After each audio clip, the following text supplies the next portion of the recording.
वेदांग क्या है और वेदांग के अंग क्या है। वेदांग वेद की सहायता हेतु रचना किए गए सहायक वेद के अंग स्वरूप शास्त्र हैं। और वेदांग में जो है शिक्षा, छंद, निरुक्त, कल्प, ज्योतिष और व्याकरण करके इनके 6 जो अंग होते हैं। वेद की जो मूल संहिताएं है, ये मूल संहिताएं की जो 6 अंग है, वो अंग को हम वेदांग नाम से जानते हैं। और वेदांग जो है वेद के अंग, हमारे वैदिक धर्म की और वेद की शिक्षा और उनकी सही समझ में सहायता के लिए रचना किए गए हैं। वेदांग शब्द का शाब्दिक अर्थ होता है वेद के अंग। जो वेद के अंग स्वरूप है या वेदों के अंगभूत शास्त्र हैं, इनको वेदांग कहते हैं। और वेदांग को 6 भाग और 6 प्रकार के वेदांग कहा गया है। और वेद के अध्ययन को अधिक सरल और व्यवस्थित बनाने के लिए जो आवश्यक माने गए हैं, उसको वेदांग कहते हैं। ये 6 वेदांग वेद के विभिन्न जो गहनतम रहस्य को समझाने में और उसको व्याख्या करने में आवश्यक ज्ञान जो है वेदांग से मिलता है। अतएव वेदांग को वेद के अनन्य अंग माने जाते हैं, जिनके अध्ययन से ही वेद समझ में आ सकता है। तो सबसे पहले है वेदांग में जो है शिक्षा, जिसको आज की भाषा में हम फोनेटिक्स कह सकते हैं। जो शिक्षा है, इसमें शिक्षा वेदांग को वेद के मंत्र सही उच्चारण और स्वर की जो ज्ञान प्रदान करता है, यह शिक्षा से। इसमें वर्ण जो है स्वर वर्ण, व्यंजन वर्ण, जिसको सर्वेश्वर और विष्णुजन भी कहते हैं। और इसकी मात्रा जो है, अक्षरों की जो लंबाई है मात्रा में, और स्वर जो है स्वर के उच्चारण के विभिन्न प्रकार के संबंध में। और फिर स्वर विराम, जैसे वर्ण और शब्द के बीच में जो रुकावट की परंपरा होती है, प्रणाली होती है, ये सब जो है वेदांत में ये सब शामिल होता है। और सही उच्चारण वेद के अध्ययन में अत्यंत जो महत्वपूर्ण माना गया है। और वेद की मंत्रों के अर्थ और प्रभाव उच्चारण पर ही निर्भर होता है, ऐसा मान्यता है। अगर वेद की मंत्र का उच्चारण सही ढंग से ना हो जाए तो हमको त्वष्टा और वृत्तासुर की उत्पत्ति की कथा तो पता ही है। श्रीमद् भागवत अंतर्गत जो त्वष्टा ऋषि की मंत्रोच्चारण में एकदम जो नागण्य कुछ गलती होने से, दोष होने से वृत्तासुर के उत्पन्न जो हुआ, इंद्र को मारने वाले शत्रु के रूप में जो उत्पन्न होना था, इंद्र के द्वारा मृत्यु को प्राप्त होने वाला शत्रु के रूप में इस प्रकार प्राप्त हुआ। तो शिक्षा जो है वेदांग की इस बात को सुनिश्चित किया करता है कि मंत्रों की जो पाठ है, मंत्रों की जो उच्चारण है, वो सही हो, सटीक हो, स्वरबद्ध हो और सारबद्ध हो, जिससे आध्यात्मिक और धार्मिक प्रभाव जो है, आध्यात्मिक प्रभाव और मंत्र शक्ति के प्रभाव जो है, उसमें बढ़ोतरी होता है। दूसरा है कल्प, जिसको हम रिचुअल्स और सेरेमनीज के रूप में जान सकते हैं। कल्प जो कल्प है, वेदांग कल्प नाम की जो वेदांग है, यह वेद में वर्णित यज्ञ, अनुष्ठान और धार्मिक संस्कारों का वर्णन निर्देशित करता है। यह धर्मशास्त्र और सूत्र ग्रंथ को रूप में संरचित होता है।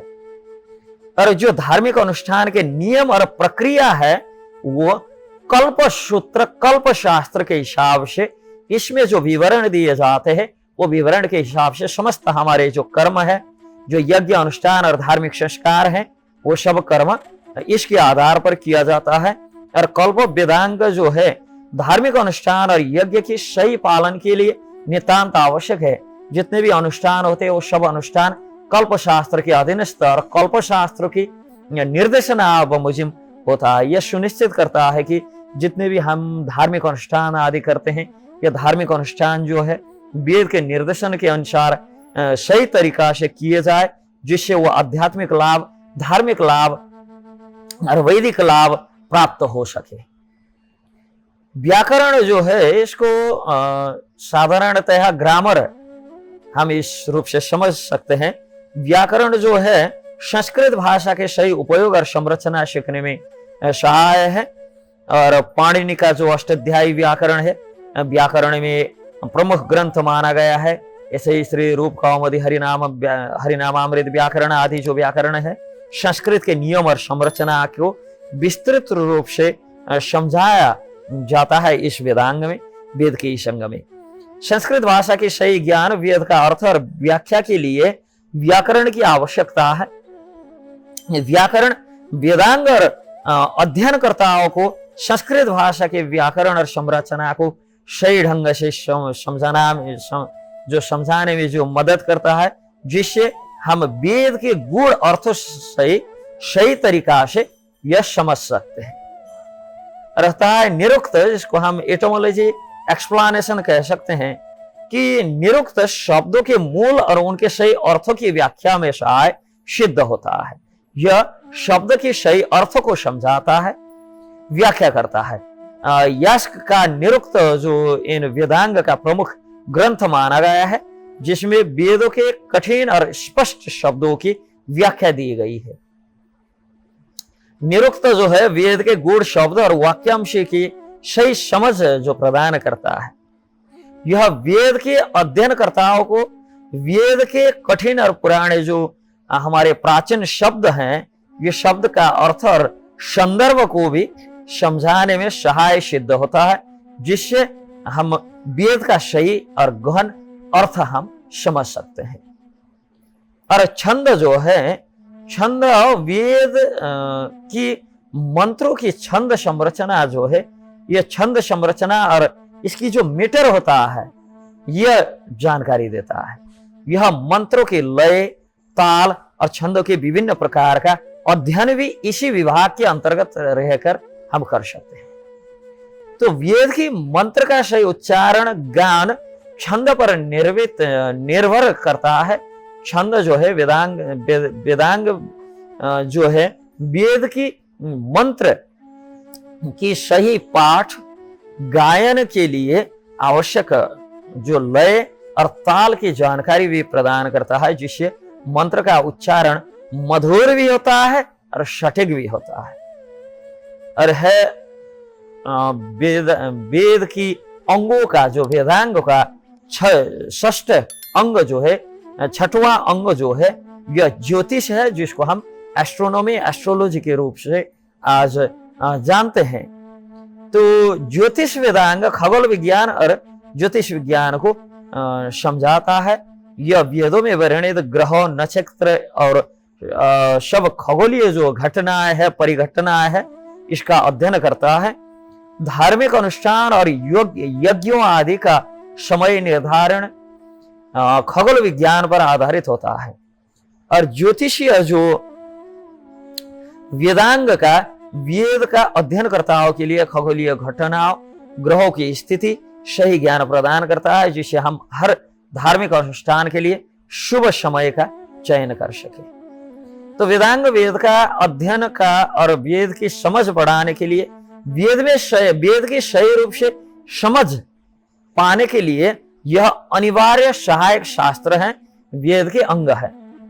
जो कहता है वेद को मानते हैं और वेदांग को नहीं, तो वो अल्प ज्ञानी है, क्योंकि वेद समझने में वेदांग सहाय है। यह वेदांग वेद के विभिन्न जो गहनतम रहस्य है, इनके ऊपर समझ प्रदान करता है। वेद के ऊपर अंतर्दृष्टि जो प्राप्त होता है, वो वेदांग के माध्यम से प्राप्त होता है। जैसे वेद के सही उच्चारण, संस्कार के नियम, भाषा की ज्ञान, शब्दों का जो अर्थ है, छंदों का जो संरचना है और खगोलीय आदि ज्ञान के संबंध में वेदांत का अध्ययन वेद के गूढ़ अर्थों के समझने में और धार्मिक आध्यात्मिक ज्ञान की गहराई बढ़ाने में, सही हिसाब से वेद की समझ ले आने में जो वेदांग जो है सहाय सिद्ध होता है। वेदांग का जो ज्ञान है, वेद के ज्ञान के साथ साथ वैदिक संस्कृति और जो हमारी परंपराएं हैं, ये परंपराओं को भी संरक्षित और समृद्ध करता है। हरे कृष्ण।